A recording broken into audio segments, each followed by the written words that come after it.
Governor Robert Orr will be getting a challenge for the Republican gubernatorial nomination in next May's primary. At a Monday news conference, former GOP state chairman and state treasurer John Schneider made it official. He's also seeking the party's nomination. The reason I am running for governor is that this state needs new management in order for it to again become a land of opportunity. Orr has declared that he is running Indiana like a business. Based on Orr's own description, the management of the state's business must be replaced. Orr has presided over the largest tax increase in the history of the state of Indiana and increased general fund spending by 28%, while inflation was going up approximately 4%. Despite reports that show Indiana's jobless rate among the lowest in the Midwest, Schneider claims our state is becoming an island of unemployment. The 62-year-old Republican says state government is wasting money and vows to change that if elected. Schneider says a number of county GOP chairmen publicly support Orr, but are privately supporting him. Ken Owen, WIBC News. About 150 people were on hand Wednesday afternoon to bid farewell to a man they knew and admired. That man was 28-year-old Sgt Randy Klein, one of the U.S. servicemen killed during combat on the Caribbean island of Grenada. He was laid to rest at Walnut Chapel Cemetery in Belle Union, a town near Cloverdale in Putnam County. Among those attending the graveside service was Klein's brother Rodney, who couldn't hold his feelings back. Rodney, I love you.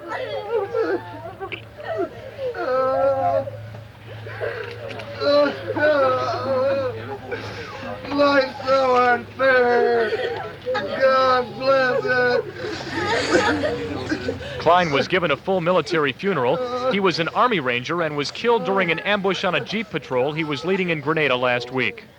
Ken Owen, WIBC News.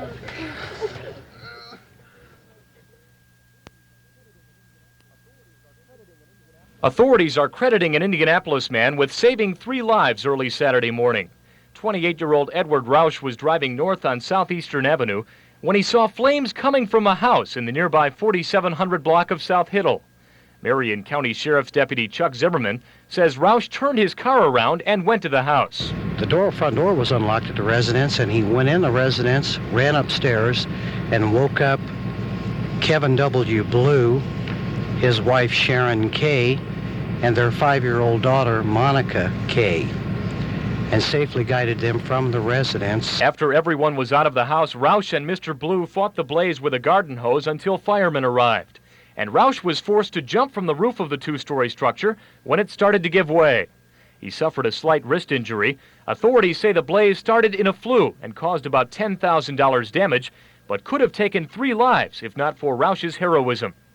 Ken Owen, WIBC News.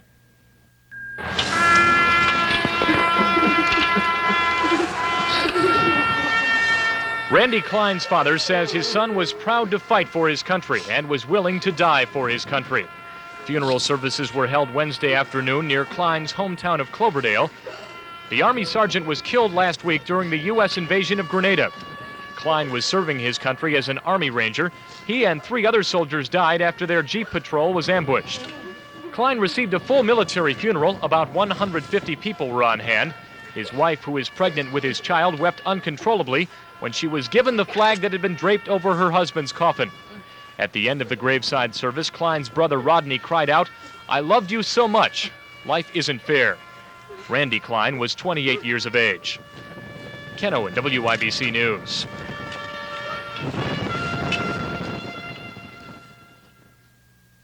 Hey, fire! Hey, fire! Hey, fire! Sergeant Randy Klein loved America and loved the military, so it was only fitting that he was given a full military funeral. Klein was laid to rest Wednesday near his Putnam County hometown of Cloverdale. The 28-year-old Army Ranger was killed last week during the U.S. invasion of Grenada. Rain fell softly as about 150 people gathered for a graveside service, but as the services ended, family and friends could no longer hide their grief.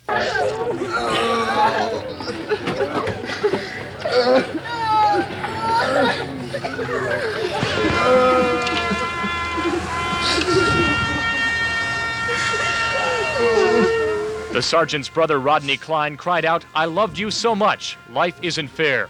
Klein's father said his son loved America and says it's fitting Randy died fighting for freedom. Ken Owen, WIBC News.